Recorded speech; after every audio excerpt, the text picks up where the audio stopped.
The diagnosis of primary progressive aphasia is made when three criteria are met. First, there should be an impaired usage, retrieval, or comprehension of words, and this is what we mean by an aphasia. Secondly, the language disorder should initially arise as the principal deficit without equivalent impairments of memory, visuospatial orientation, or comportment. This makes it primary. And thirdly, the cause should be neurodegenerative, which makes the problem progressive. These are my 2003 New England Journal of Medicine criteria.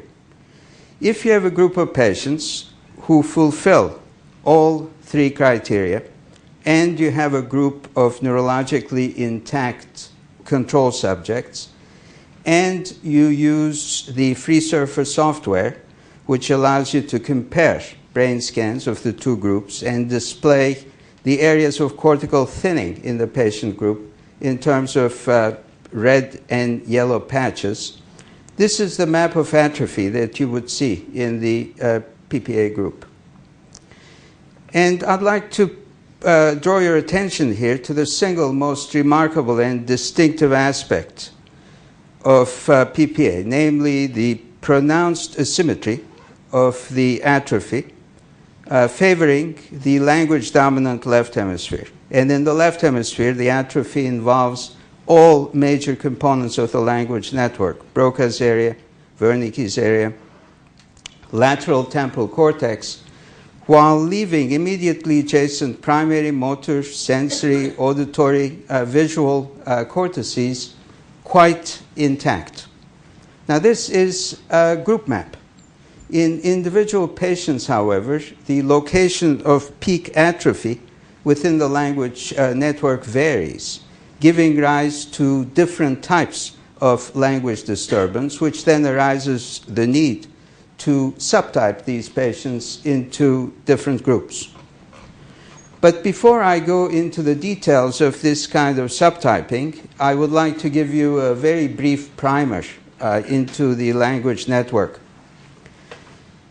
Language in the human brain is controlled by a large-scale distributed left hemisphere network which revolves around major hubs, including Broca's area in the inferior frontal gyrus, Wernicke's area in the temporoparietal junction, and large swaths of lateral and anterior temporal cortex.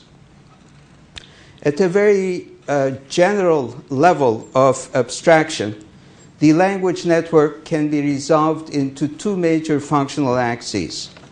So there is a dorsal axis that deals with grammar and fluency, in other words, verbal syntax, and a ventral axis that deals with word meaning, in other words, verbal semantics.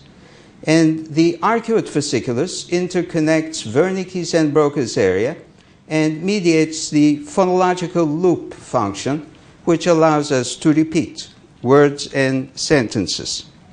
And then there is a very important neighbor, the object recognition network, which is located bilaterally in the inferior temporal and fusiform gyri, and interrupting the interactions between the object recognition network and the language network gives rise to naming deficits, or anomias, that are very common in patients with PPA. Now, in keeping with this complexity of this network, we now recognize three different subtypes of primary progressive aphasia, three different flavors. An agrammatic non-fluent subtype, PPA-G, which is characterized by low fluency of word output, distorted syntax, but good comprehension. A semantic subtype, PPA-S, which is characterized by high but aberrant fluency, poor comprehension, and severe anomia. And then a logopenic subtype, PPA-L, which is characterized by variable fluency, word-finding hesitations, disrupted repetition, and good comprehension. And as you can see, these three subtypes have different patterns of atrophy. In the agrammatic non-fluent subtype, the most characteristic atrophy site is in Broca's area. In the semantic subtype, in the anterior temporal lobe. In the logopenic subtype, in the temporoparietal junction and adjacent parts of temporal cortex. Now, as you can see, these are really global descriptive definitions. But if we want to do research in this area, we have to operationalize these classifications.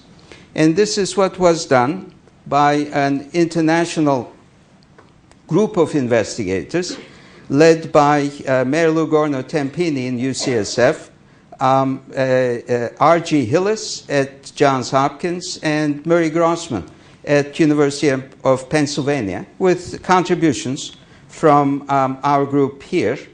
And these are the criteria that the group came up with. And if you bear with me for a couple of minutes, I'm going to try to go through these. Here in red, I've indicated the core criteria, and in blue, the ancillary criteria. So to make a diagnosis of the agrammatic non-fluent subtype, the patient must have either agrammatism in language production or effortful apraxic speech, and then two of these three ancillary features must be present: impaired comprehension of complex syntax, spared word comprehension, spared object knowledge. For the semantic subtype, the patient must have impaired object naming and impaired word comprehension, plus three of these four ancillary features: impaired object or person knowledge, surface dyslexia or dysgraphia, spared repetition, spared grammar and speech. To make the logopenic diagnosis, the patient must have both impaired word retrieval and impaired repetition, and three of these four ancillary features: phonemic speech errors, spared word comprehension and object knowledge, spared speech, no major agrammatism. Now, if you think this is cumbersome, you are in good company. On the other hand, we are stuck with these definitions, and we have to learn how to use them and how to interpret them if we want to do research in this area. So in the next few minutes, I would like to show you how each one of these core and ancillary features are actually tested in patients, in case you wonder how we come to test and establish these criteria. So first, I'm going to show you how to test the integrity of the ventral axis in the language network, as reflected by functions such as naming, word comprehension, object or person knowledge, and whole word spelling. So let's start with naming. Here, the patient is given pictures of these objects and asked to name them. And you will hear now one of our patients trying to name these. He is starting now with this pumpkin.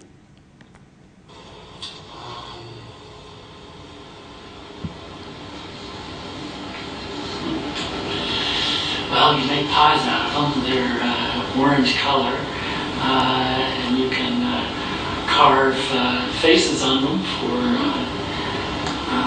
that day of the year. And they're vegetables. And oh, come on.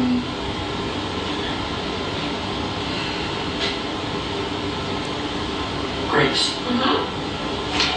Scissors, saw, apple, pliers, screwdriver. See now, sometimes I remember them, sometimes I don't. Zebra, shoe, lion,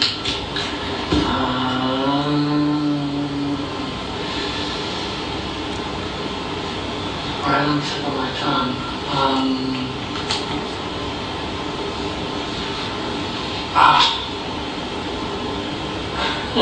They're famous for, this is an animal that's famous for having either one or two humps. They carry a lot of both individuals and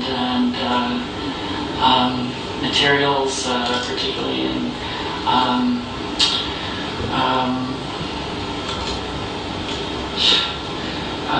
desert areas, particularly north of northern part of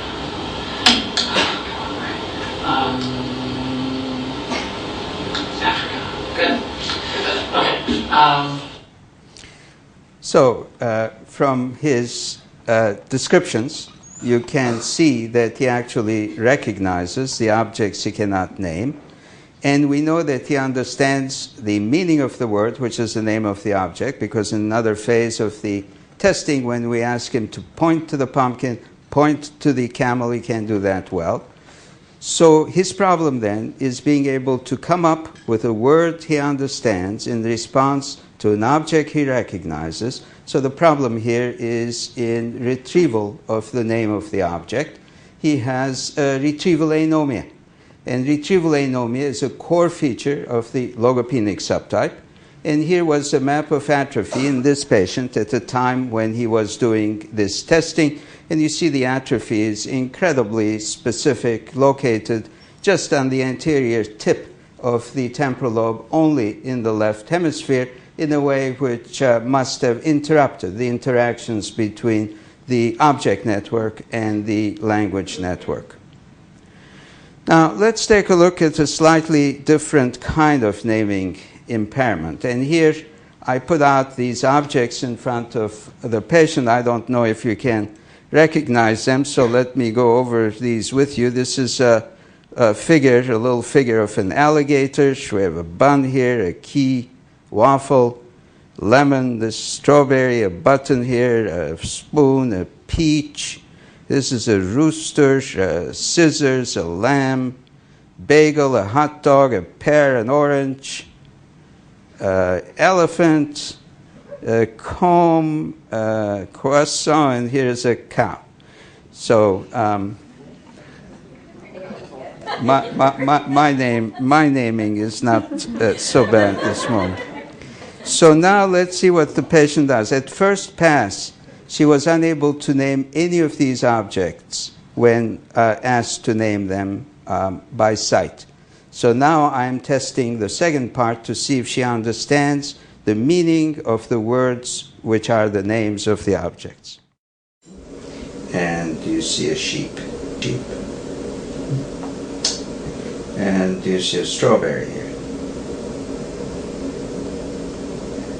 I saw a strawberry, but I don't see it.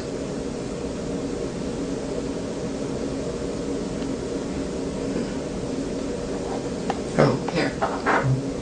And do you see a cow here anywhere? Cow. I did see a cow. This could be a cow, I guess. It's not really a cow. It's more of a little lamb. I don't see a cow. Okay. Oh, here. No, that's not a cow either. I don't see a cow. Are there any dangerous animals here that you would run away from? This one. Right. And is there another animal here that's sort of wild that you wouldn't see in your backyard? Wouldn't see this guy in my backyard. How about an animal that you do find in the backyard, like in a farm, for example? Oh, this guy could be in the backyard. Yeah. So, as you can see, in addition to not being able to retrieve the name, she also doesn't understand the meaning of the word, which is the name of the object, even though she seems to recognize the object since she can classify it as dangerous or a farm animal. So this is a more severe kind of anomia. It's a semantic anomia, and it's a core feature of the semantic subtype. Now, in this case, we inferred that she didn't recognize the word by showing that she couldn't point to the object when I gave her the word. But we can test word comprehension also directly. And here we're asking the patient to define the meaning of these three words that she's asked to read. So she's going to start with lion. It's lion. Okay. And I'm kind of thinking that it was a pill that you take, but I'm not sure that it was lion because it was that. Okay. And shirt, again, is what you use on the front of your face, not your face, but in the first of your building to use to get your clothes on.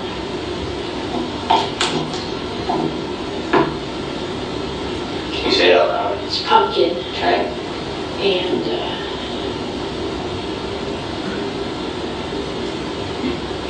think pumpkin is a animal that you can use to keep them out. Okay.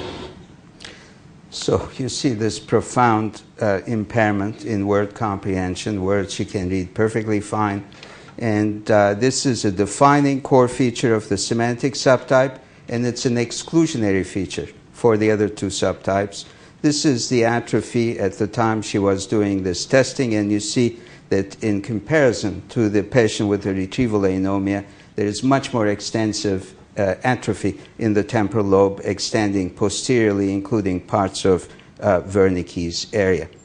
Now let's take a look at something that's a little different. One of the criterion we need to test is object and person knowledge.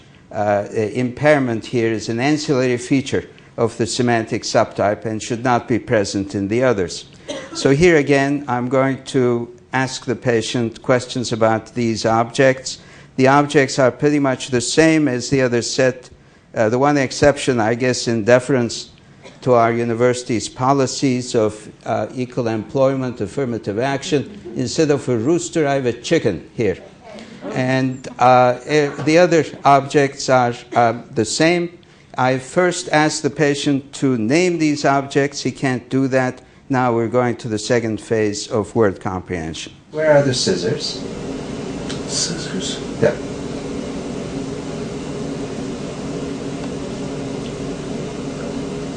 I'm not sure what you need for scissors. Okay. How about chicken? Do you see a chicken here? How about an alligator? Do you see an alligator on this table? Pardon? Alligator. Alligator. If you had to choose one of these things, which one do you think would be called an alligator?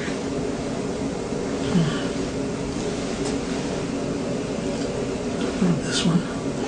Okay, now. Or this one. Or this one, yeah. See, are there any really dangerous animals on this table? An animal that you would run away from, you would be afraid of? Something dangerous. No. I don't know. No, these things. Now, is there an animal here that you would find on a farm? In a farm?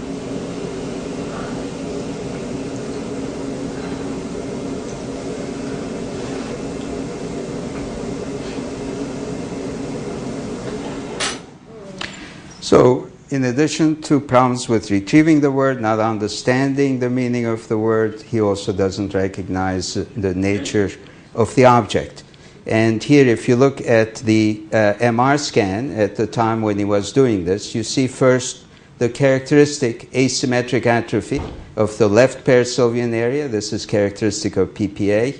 And however, if you see, look further here, you will see that the entire temporal horn is enlarged, indicating that the atrophy has gone beyond the language network into the fusiform and inferotemporal areas of the object network. So what we really have is a spread of the atrophy from the language to the object recognition network. Now, even though we don't like to think of it that way, persons are also objects. They just happen to be very significant objects. And patients who have problems with recognition of other objects may also have impairments in person knowledge. And this is the way that we test this. So the first thing that you ask is for the patient to name the faces. If they can't name these famous faces, however, you don't really know if the problem is just an anomia, a retrieval anomia, or a problem in the knowledge of the persons that are depicted by these photographs. So at this time, you give the name and you ask the patient to point to Abe Lincoln or Marilyn Monroe and so on. If they cannot do that and also cannot come up with any characteristic features of these faces, then you infer that you conclude that there is actually a problem in person knowledge. And this is also an ancillary feature of the semantic subtype of primary progressive aphasia, and neither impairment of person nor object knowledge should be present in the other subtypes. Now let's take a look at the last feature of the ventral network, and this is impaired spelling. And it turns out that words can be spelled and read through two different routes, interactive routes, either by applying the rules of grapheme to phoneme conversion. This is the phonetic route, part of the dorsal axis, or by retrieving the entire orthographic pattern through stored expert knowledge of the word as a whole. And this happens to the semantic route, which is part of the ventral axis. So we give patients three lists of words, either non-words, which have no meaning, but can be spelled and read through the phonetic rules of English, regular words, which are also follow the regular phonetic rules, and are also familiar, they have meaning, and exceptional words, which have meaning and are familiar, but are written in ways that don't follow the canonical phonetic rules of the language. If there is damage to this semantic route, then patients can read the non-words and regular words to the phonetic route. However, they have difficulty spelling these exceptional words, which they try to spell through the phonetic route, and therefore they regularize them. And let me give you a couple of examples. Here, a patient is told to spell soldier, and the spelling is S-O-L-G-I-E-R.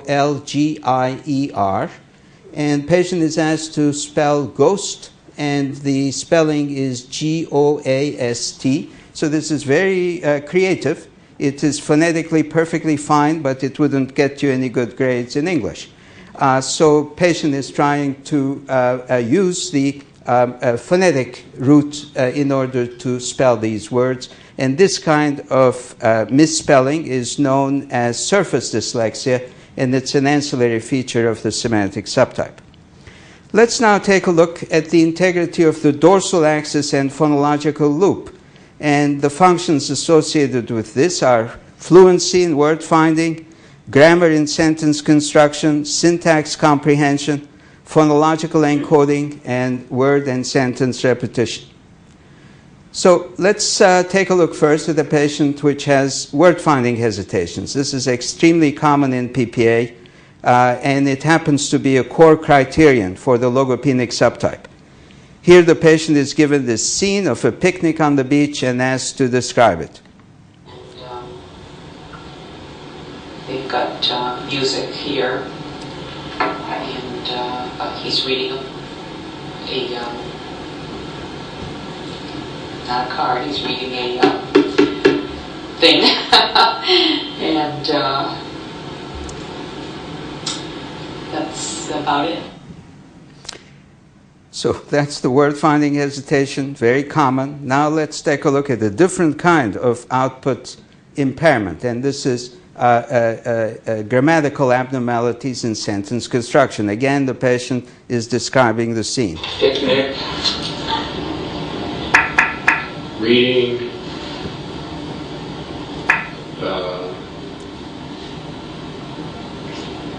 picnic,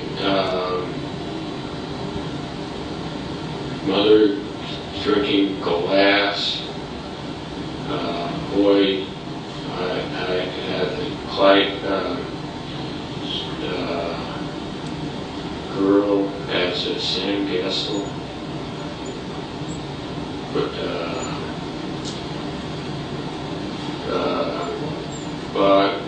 dog,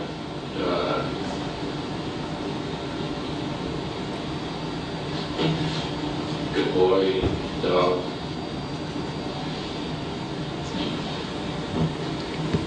Picnic. So what you see here is, in addition to word finding hesitations, the grammar of the sentences is abnormal. Small grammatical words are omitted, and then some sentences just don't have normal English syntax. Mother drinking glass is not a normal English sentence. And this is the atrophy in this patient, and you can see that the center of gravity in the atrophy has shifted from anterior temporal lobe to the inferior frontal gyrus, Broca's area, and surrounding regions of the posterior frontal lobe. Now, we devised the Northwestern anagram test in order to quantitate these abnormalities of grammar, and let me show you how this works. And use these words to make a sentence that matches the picture.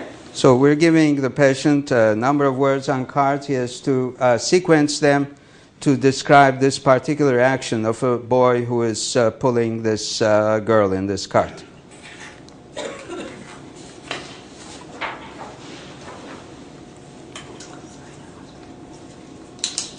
And he does perfectly fine. The boy is pulling the girl. This is a declarative sentence with a canonical English structure of subject, verb, object. Now see what happens when we force him to construct a non-canonical sentence. And here what we have is a dog chasing a cat. This picture has a dog and a cat. And the action is chase. Please use all of these cards to make a sentence.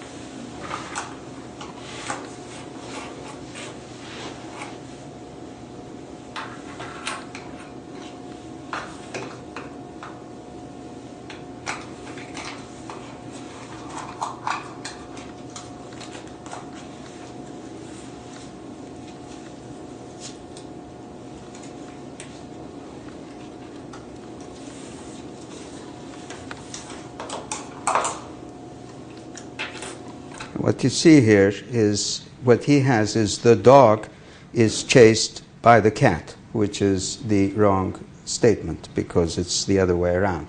So when we have, even though semantically the two statements are identical, grammatically the more difficult one gives him difficulty and he's constructed the wrong sentence. We can use this to quantitate the ability to correct grammatically correct sentences.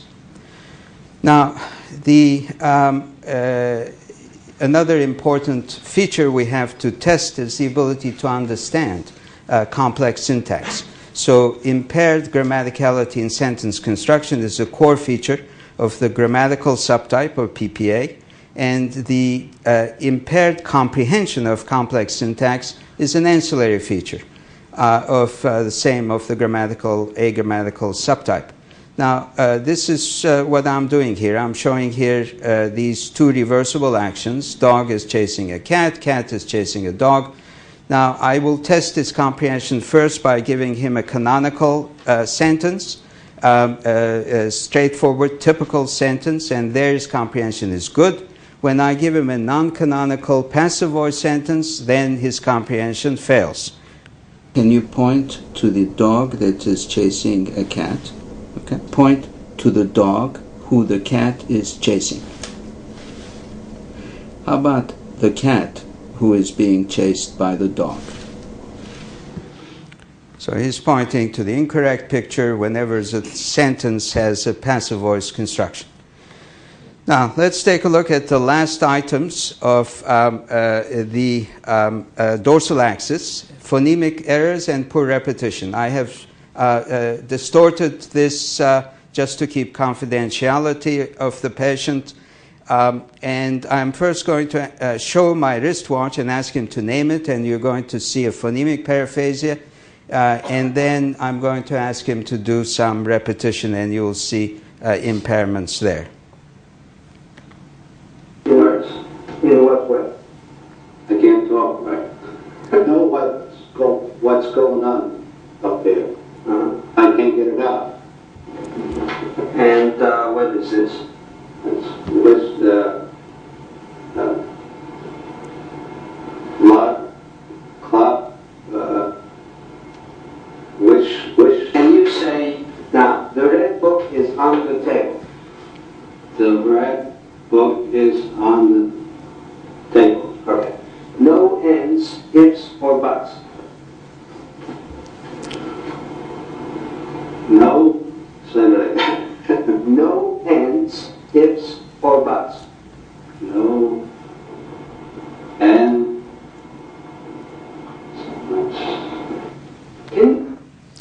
So first you saw the phonemic paraphasia, and this is an ancillary feature of the logopenic subtype. The repetition impairment is sort of interesting. When I gave him a sentence where the words have experiential associations, he can repeat it because he can use the semantic root. But whenever the words to be repeated have no experiential associations and can only be repeated to the phonetic root, that's where he fails. And this happens to be a core criterion of the logopenic subtype.